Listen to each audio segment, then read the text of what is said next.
You ever feel down or maybe happy or maybe just neither down nor happy, kind of in the middle, moderate, Okay. happy, sad, a little bit of that? Would you say that you're responsible for your moods, or is it, the government's fault or the news's fault or their fault or The aliens. neighbor's fault or your wife's fault or your husband's fault or your children's fault or your teacher's fault or anything else like that?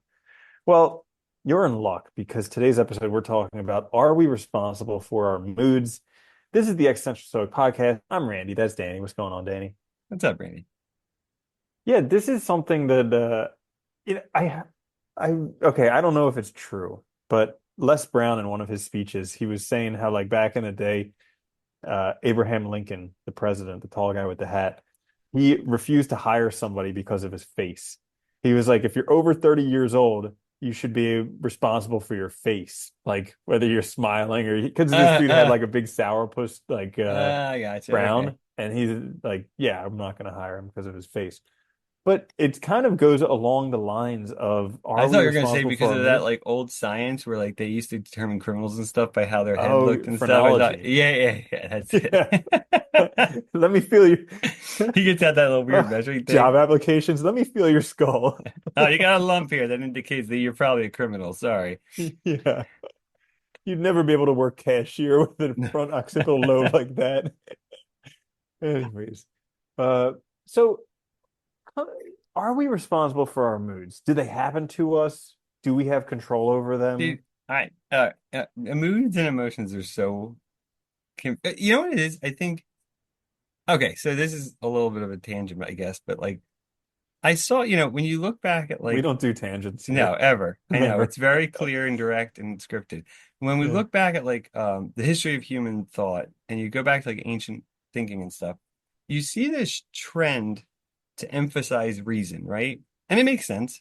We can communicate, we clearly can do things different from other animals, we can adapt really fast. And humans have always valued our rational side, our thinking side, as like that's which makes us human. And emotions have always been downgraded. So something that was like we thought, reason should control. But really it's like they're two halves of a system, And I think the emotions, because we've always looked at them as like second rate, should be controlled by reason. Maybe like that's why we feel them as like just coming on or coming out of nowhere, because we're not really like attuned to them and think that they're in some sense bad or problematic. Yeah. Definitely. I mean, I definitely agree with you that it, this whole thing about being rational is Yeah, just right. crazy Silly. because we're not. Like, I mean, it's something that, yeah, it's great on paper, but nobody is. It's all Like, I remember, constructs we make up anyway. It's like, yeah, like, I remember when I used to learn about personal finance, Dave Ramsey would talk about this all the time because he's like, we're not rational at all. We think we are, but we're not. Like, when it comes to money, 100% emotional. And he's like, that's why you need a budget because you will spend money. You're not spending money because you don't know, like, for some reason, you don't know that if you spend more money than you yeah. have, you're going to go broke. It's like, it's not because it's because we're just emotional. We see Yeah. something we wanted. Boom. And advertising and everything appeals to your emotion. That's why, social media appeals to your emotions. That's why the news appeals to your emotions because it keeps us watching. It keeps us engaged, right? Like emotions are powerful. And I think you're right. And the budget thing's a good example, right? Like we can use our rational side to mitigate and manage our emotional side and help like learn how to not immediately respond to those emotions or those feelings, right? But yeah, I think it's funny that we kind of like maybe overemphasize it and we aren't really rational beings. We are emotional beings, right? They affect us so much. We talk about it all the time, like getting tired and then you start to feel a little bit down. And then all of a sudden you imagine like this will always be like this, the world sucks, I'll never be successful. And it's like all you Dude, need it's to that do is eat and acronym. sleep. Yeah, Yeah. that HALT acronym. Hungry, angry, lonely, tired. Yeah. Like every time it's that. It's pretty much always that, right? And I think it's funny because it's like, it seems like it comes out of nowhere. And I've noticed now, like, even myself, like, I've been trying more and more to be like, acknowledge it, be aware of it. And that's been helping a lot, but it feels like training.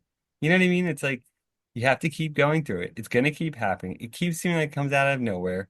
And But it's not gonna last forever. yeah. Yeah. And that's the funny thing. But they're also like, our emotions are clearly an important adaptive part of our evolution, right? Like they clearly serve a purpose. It makes sense.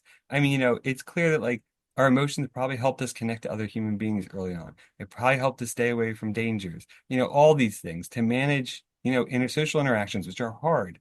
But we live in a different time now that's very, I don't know, heavy on information, heavy on reasoning stuff. And I think we need to kind of like learn to live with our emotions again and see them for what they are. There's so many things like when you've been talking, there's so many things that just popped up that I want to say. But Hey, yeah, one of the things how you were talking about like the emotions and were useful in the rational. So like if you take a look at the brain, at the very center, there's the reptilian brain, which is just basically instincts. yeah, And then around there, there's the limbic system, which is like emotions, connections with other people, things like that. And then around there is the rational brain, which is most of what we see, like the curly, like yeah, the that type of wrinkles. thing. Yeah, the Yeah, wrinkles and everything. And it's crazy because they all developed independently. Like if you look at different animals, some just the reptilian brain, like reptiles literally just have that. They don't have yeah, anything. But then some animals have developed further with limbic systems. Some have developed even further with the fully rational brain. And it's like somehow we got all of those, but they developed at different times. If you believe in evolutionary theory, yeah. then they developed at different times. And so maybe they weren't even meant to work together. Well, I mean, it kind of makes sense, right? It's like you get the instinct stuff you definitely need first, right? If you don't have any instincts that are going to keep you alive, you're going to die, your species. So it kind of makes sense that that's first. I think the next logical phase in evolution, right, is probably coming together and stuff. The emotional stuff helps a lot with that. That's probably why that was second. And then you get the other thing. So, I mean, it kind of makes sense. But yeah, you're right. I mean, it's funny when you look at it that way because it's like they're separate entities that we're trying to Yeah. put together to make this unit that's really not a unit in a weird Yeah. way. Yeah, that's And funny. then there's, and then, so like I've been listening to a whole bunch of stuff on like cognitive behavioral therapy. And so they say that like a lot of feelings are based on a thought initially.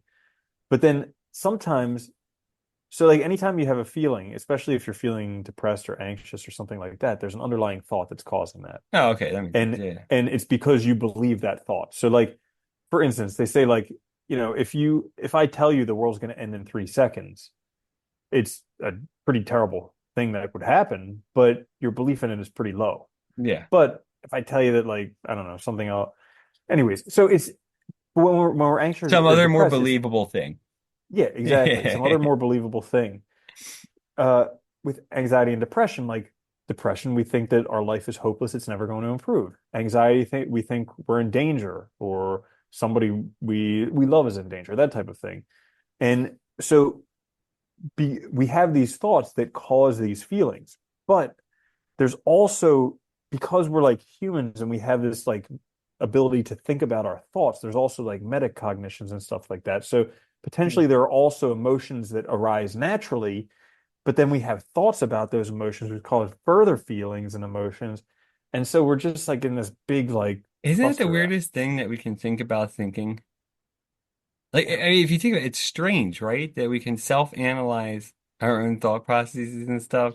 Even ask ourselves if we're well. Things like that is very strange, you know? And like, I often like, I don't know, a lot of times I feel I like hated that question when people were like, "How are you doing?" I was like, "Damn it, I was great until you asked." it made me think about it, you jerk. How are you doing, really? Yeah, You right. are you Just accept happy? good and shut up. Yeah. Yeah. It's like I don't know, it's funny. And then you get like, you know, I I was thinking about too when you brought up this topic, like the Stoics, with the dichotomy of control. Like we're in control of our responses, our attitudes, which would include like our mood, like our state of mind at the time. And to some extent, I think like we are, but it takes work. And I think a lot of us just haven't, especially in like contemporary society, and maybe this was always true, but a lot of us have never worked on our emotions.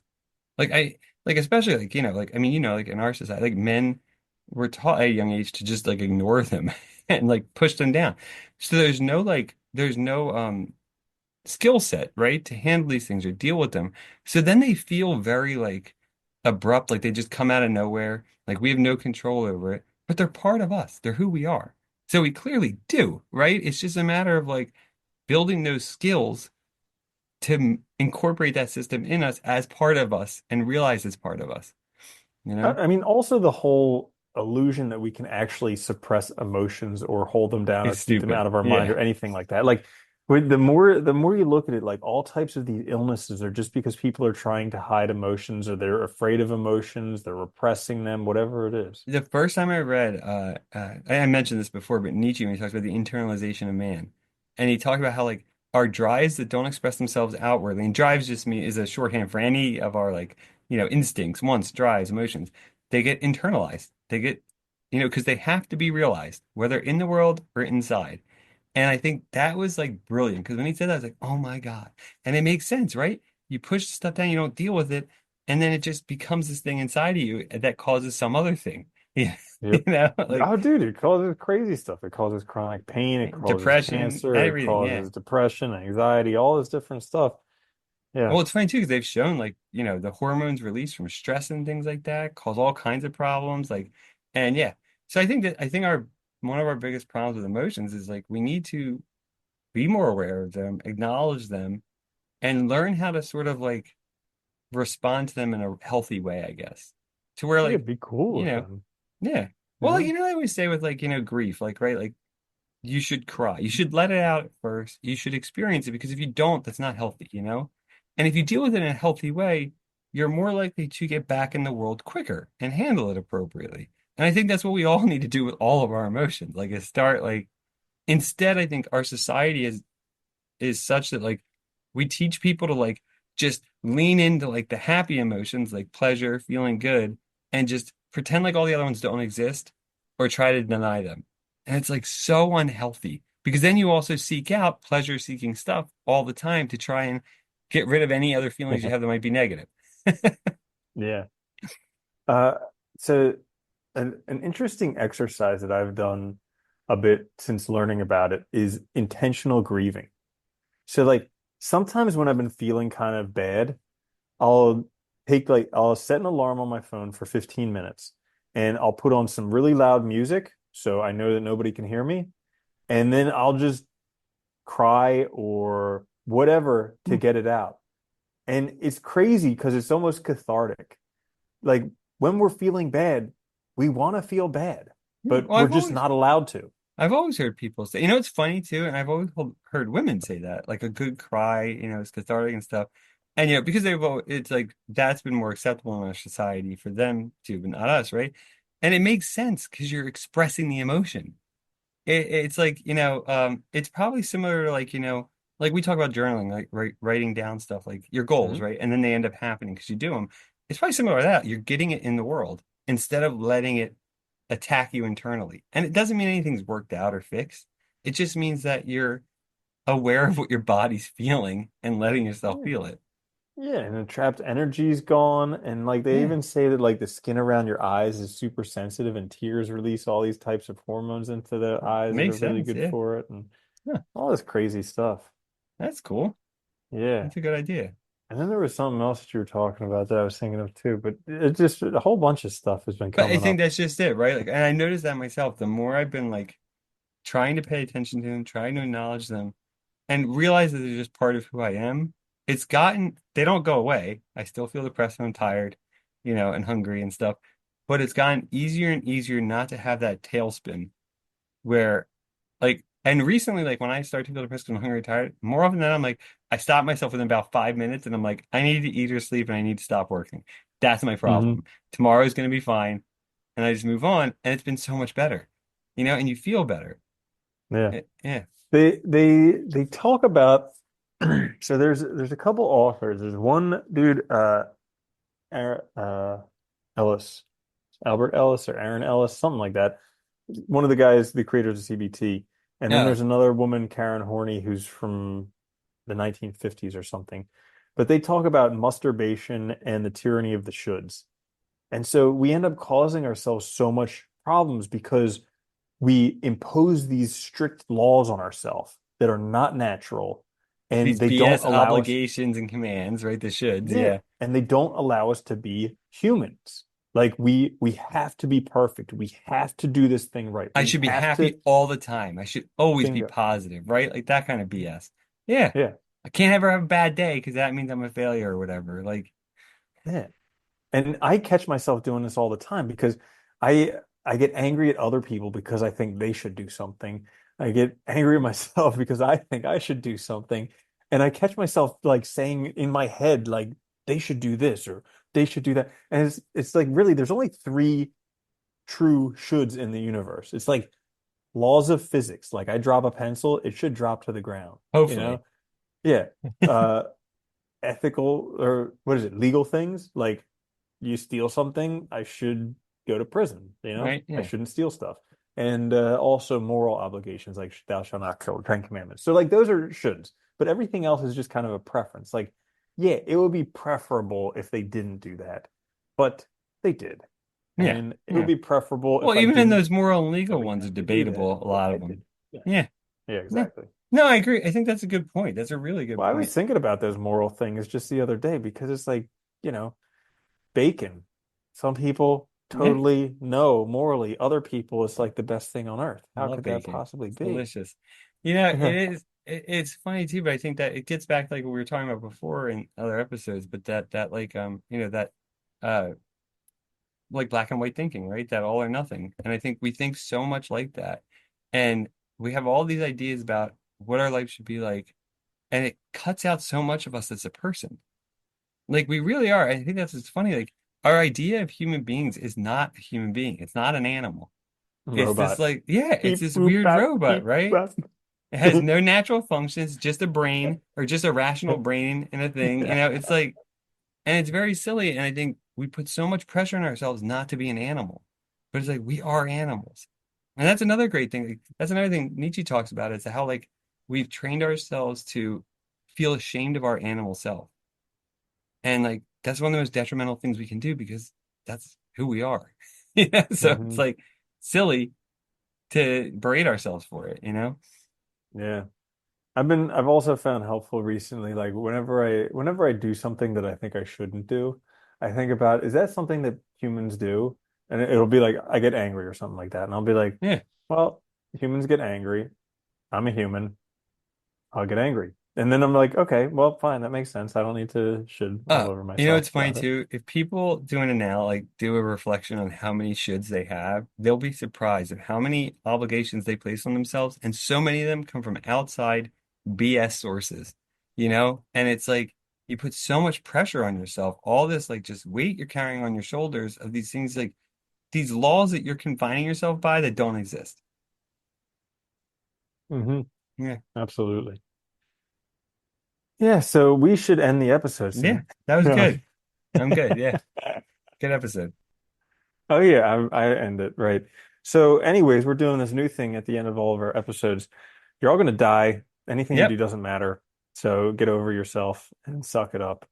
It's a good message. And if that means I have to take a chubby, well, then I'll just suck it up in old Tobias fashion. I like that. Anyways, yeah. If you enjoyed it, we have tons of other episodes. If you didn't, sorry. This is the Existential Stoic podcast. Until next time, I'm Randy. That's Danny. I'll see you there, Danny. Later, Randy.